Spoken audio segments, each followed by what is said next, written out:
You didn't know say a plant here, one of nature's best painkiller?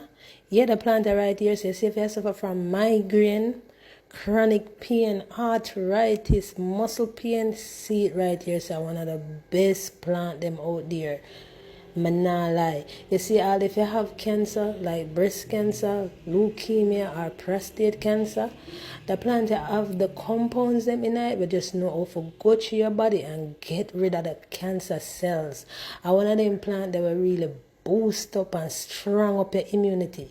So you see right here, see another video, where you see me do, I beat up the Guinea Hen root, and I put it in the rum, and I make that soak for a little. I say after it done soak, anywhere me feel pain, that's how me use it. If me have migraine, that's how me use it.